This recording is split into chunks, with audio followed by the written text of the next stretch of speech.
Bonjour and welcome to Monday, the 1st of March. Yeah, it is Monday, the 1st of March. And welcome back. Or I should say welcome back. No, hang on. No, we should be saying welcome back. Yay, Andy's back in the building. Yes, I am back. It is the 1st of March and I am here. I am a slither of the man I once sat in front of you. A couple of stone down, as you can probably tell. My voice is still not great. I still don't feel great, but I'm here. And to be honest, I couldn't go another day without looking at you beautiful people. And John, I'd just like to say thank you very much, mate. You pulled up a lot of things for me, and you backed up a lot of things that I've done. You continue to talking to the people that we need to talk about or talk to, and I really appreciate that. You're a good friend. Thank you very, very much. No, it's okay. I wish I could have done more. I was tempted to step into your size 9s and do the daily bake, but it's a bridge too far, right? Even for me. Yeah, I'm 11 and a half, but thank you very much. Wow. You know what they say about size you should be. Yeah. If you can lick your elbow, you're doing well.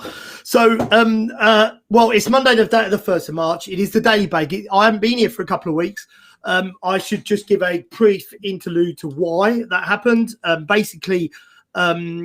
Long story short, we got COVID in our house. We all had COVID. My wife started the baton running when she was a little bit unwell for a few days. I stepped into that and I was extremely unwell for a couple of weeks. I am day 19 today. Today I'm on steroids, antibiotics, and a whole host of other pills and all that sort of stuff. As you can tell, I'm still can't breathe 100% correct, but I feel a million times better than what I did.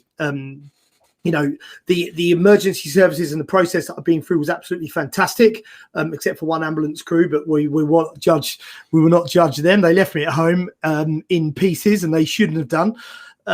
But I managed to get my wife to drive me to hospital eventually, and it was really interesting. But the whole process has been really, really interesting. COVID for me affected me purely because I'm a big guy, or I was a big guy. I was 19 and a half stone. That I would say is almost 100% of the reason why I ended up in hospital. I am not an unfit man. I do a lot of sport, a lot of activities, but my weight did, I'm considered myself a heavy bone, strong individual, but that is still not enough. So I had some really good chats with some fantastic doctors. I can tell you now, if you are watching this or you're watching any of our streams that we do and you are overweight, please do something about it. We've made some huge changes in what we do in our house and what we will do moving forwards, and that will mean a lighter, better, more healthy, fitter me, and hopefully that'll be a bit more exciting for you guys. So it's been great. It's been really, really interesting watching it from the sidelines and sitting back and looking at what you guys have been doing for me, John, and picking up some of the stuff that we do in the morning, with the coffee with Ant and Joella, which was John and Joella now, which should now be Ant, John and Joella. We should keep increasing the size of that circle. And obviously the Seedcast, which I love doing, Seedcast, which we do on a Tuesday evening at 7:00, which is, been very interesting. You brought some wonderful people on. It's been really enjoyable watching different people doing it. And I have to say fair play to both John so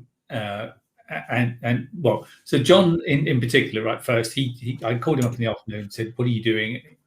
What's on?" And I explained you were ill, and he was a bit surprised. He's a regular watcher of it, and he was kind of absolutely happy to step in, which was good. That was a kind of next to no notice. The following week, Paul had a bit more notice. I think he had about 4 hours. We don't do things on notice, so do we, Paul? Stepped in, and it's great. Paul Mathers, who was on last week. Yeah. It's great that people, it wasn't just me that stepped up to the plate while you were away. So, fair play to both of those. But I have to say, no offense to either of them, but I'm really pleased to see you're back. It feels good to be back. And I think what people forget about this stuff and what's hard about doing like a duo kind of situation is, excuse me, you get used to looking forward to my actual voice coming back, because I don't know who this sounds like to you guys, but definitely doesn't sound like me to me. The thing that you get used to is you get used to knowing when someone can interject or someone can help or someone can benefit, or the conversation you're going on, is it right or is it wrong? For me, just watching and looking at you. And guys, as I remember, as we should probably jump in on this, is that this is live. This is my first time back in 2 weeks. I would really love if anyone wants got any questions they want to talk to you about. Obviously, COVID, I'm not an expert on COVID. There are lots of people that are good at it. If anyone wants to know the system, the stuff that we went through, that's something definitely for another day. All I can tell you is, if you have not had it, don't go licking anybody that has. Which is probably not something that you would do. But anyway, so the daily debate, let's get back to it really, really quickly. So what have we got going on at Lysias Recruit? So Lysias Recruit, we have had an extremely busy couple of weeks, and the guys, Tom has been really helping me out in the background from what we do there, which is great. So we've pretty much made all of the placements that we had out. We have got some new business coming in now. So I'm looking for KYC specialists that have worked in the gaming industry in Ireland. I'm also looking in Ireland for somebody, a MiFID. So if you've got MiFID 2 and you're a compliance person, I'm looking for somebody to fill a job from now till October. So if you want to come and you want to go and work in the asset space in Ireland, please contact me. We've got a couple of candidates over, but I would still like some more candidates to come. On the Lysias operations side, or the Lysias group side, we are coming up with our system today, which is working on resourcing. So with the 3 stages of resourcing that we cover at Lysias, they are just a simple resourcing as far as just placements on a daily rate. We offer a minimal managed service, and then we offer a full managed service. Those systems and those programs will be out later on today, so you guys can have a little bit of a look at what you can do. They are priced slightly differently, obviously, but let's have a conversation about that. But we are working heavily in the crypto asset space, across the world. I just made a placement last week in America for a CCO in the digital wallet for the crypto space. That makes any sense, and which was really, really, really interesting. So we've got lots of stuff happening. We've got lots of things happening in that world, and that's great from that. So, John, talk to us about what's happening at Mission 23. Well, I was just going to say, I'm not sure you can have an analog wallet in a digital currency. But yeah, dude, mate, I'm speaking and I'm not sure what's coming out right now. We've been interesting. There's a couple of interesting projects about to start, which is always exciting when you get new projects about to start. So that's kind of good. This evening, once a month, as a team, there's 8 of us at the core of Mission 23. We have a kind of get together. I'm still promising to take everyone out for Christmas drinks. Not sure when that'll be. June probably. But no, we've got our kind of team get together this evening, and we're kicking off a couple of new projects, which is jolly exciting. One of which is with another car company. I'm not sure how I've suddenly invented another car company project, but there we go. And the other one is nothing at all to do with building, actually. But there we are. I'm still waiting for my skyline, John. Okay, point taken. Again, thank you. I think it's been a couple of years now, but that's cool. You might fit one out. I'll borrow you one for the weekend. Actually, there is a chap who watches Seedcast, and he watches it. He doesn't even live on this continent, and he watches it regularly. And he's quite a fan of it. It's a kind of a bit of a taste of home. He just likes the knockabout between you and me, and catches up on the news over here. I'll have a chat with him, see if we can borrow one of his. Mate, that'd be amazing. I mean, I don't need to go far. I just want, I've talked about what car I've wanted for a long, long time, and obviously things have changed and moved around and so on and so forth. But my wife was looking online. She's like, "Oh, look how expensive this Toyota is." I was like, "Yeah, I'd love one of them." She's like, "Well, what do you want one of them for?" So I said, "Look, I'm relying on John now to put one on my driveway so I can take her for a spin." Okay, so what's been going on in the news, John? What do? We normally on a Monday we talk about what's happened in the last week. I spent this morning watching Piers Morgan, who entertains me. I just like the way that he just is straight down the line.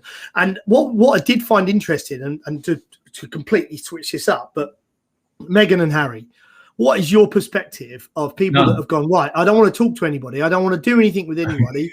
Oh my God, we're having such a hard time. And by the way, watch my Netflix special. Yeah, what happened? There was that tabloid. I don't follow them and I don't read tabloids, but somebody posted up the picture of the tabloid.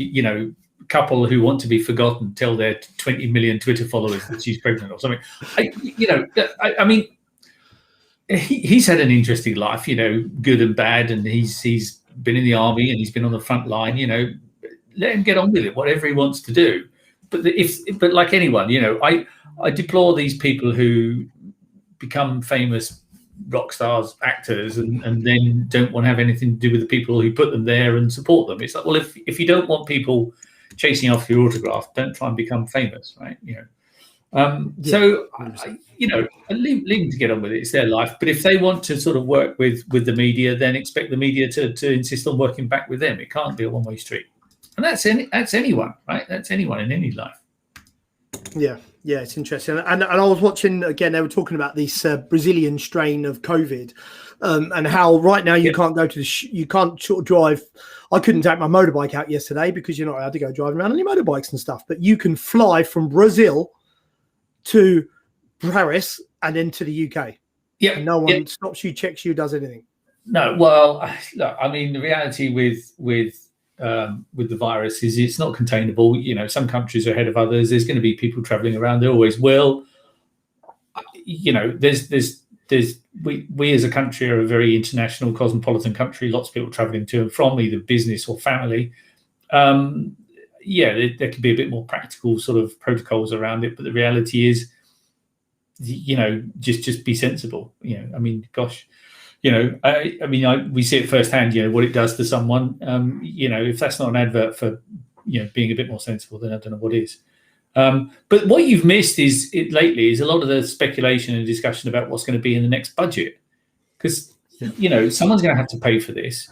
When we get to April, not far now, there's going to be a massive bill to pay, but also we're not out of it yet. They're talking about sort of continue to pay forward for the hospitality sector and so on and so forth. So there's stuff that we haven't even paid for yet is going to have to be repaid. And I was out walking yesterday with a good friend of mine who's a banker in the City of London, and there's all this kind of discussion and speculation about what's going to happen, but fundamentally there's a bill to pay. So a lot of the discussion right now is, what does that look like? And we'll find out in a few weeks. Yeah, what does the future look like? And I think what people are stressing now, and I find it from watching the news, is that things have changed from this is what's happening on March the 8th to that is the first time that we can potentially talk about something that's going to happen moving forwards. And it seems like that is what's going to happen. But anyway, that's a negative note, and we don't want to go down that road today. So again, it is Monday, March the 1st of March, the 1st of spring. I was on my balcony yesterday in my shorts, working on the old base tan, which was quite nice. And it has been great. And I think, you messaged me this morning. You said, do you still want to get on and do this today? Yeah, hell yeah. I want to get back to doing the things that are normal for me. And get back to sort of talking to the people who are important to me. And I just want to say to everybody that's watching this, it has been, I've obviously got a lot of people. There's 15,000 followers on LinkedIn. I get 20 to 30,000 views a week on the stuff that we do, which is not a lot by a lot of people's standards, but for us, it's pretty good. And not every one of them are personal friends of mine, but I feel that through this process, it's been really nice having some people that have come out to me or touch base who are competitors in my industry, who have come out and said, Anthony, doesn't feel the same not having you on this and talking to this or putting things out there. So, I just want to say to everybody, the hundreds and hundreds and hundreds of messages that I've received, thank you to everybody and much love. For a bit there, I'm not sure if I was going to be here today talking about this stuff, but I'm here. We're back. I will steadily, because I'm sure there's a lot of people on there going, don't be stupid, Anthony, don't get too involved. I will steadily build myself up and into this. But for the stuff that I do with you, John, is obviously always a pleasure. Today I'm going to crack on. I'm going to spend a few hours today doing some work, getting things up to speed and talking. Make sure you have a long lunch break, because if you dip and rest and come back, you'll come back stronger in the afternoon. If you just try and push it too much, mate, you'll be ill again, and we don't want that. I will do. And I changed quite dramatically how we eat in our house, things that we eat, not just for us, but for our kids and stuff like that as well. And what's interesting is you can eat unhealthily so much cheaper than you can eat healthily. I know. But I mean, I just get to the shop this morning to get to the food that I would eat today. 20 quid later, and you're like, you could have bought 3 bags of bloody crisps and sweets and but you can eat. I'm not saying you live on cabbage soup, but buying fresh actually is not as expensive if you know how to cook. The challenge is we don't teach people how to cook well. That's the Yeah. challenge. If you don't know how to cook well, you don't know what ingredients to buy, you don't know how to shop well. Yeah. That doesn't mean the I'm way it is. teaching you how to cook anytime. Fantastic. Well, John, it's been an absolute pleasure. Thank you very much for your support and help for over the last couple of weeks, to you and your lovely wife. It's been fantastic. Guys, it is 9:16 on Monday, the 1st of March. This is your Daily Bake every Monday morning with myself and John. We are back at 7 o'clock tomorrow night live for Seedcast, which is not related to our businesses. It is just us just randomly talking about random stuff. Tomorrow we'll try to make it nice and fun. So, yeah, have a fantastic day, everybody. John, enjoy your day. I'll speak to everybody soon. Yeah, take care.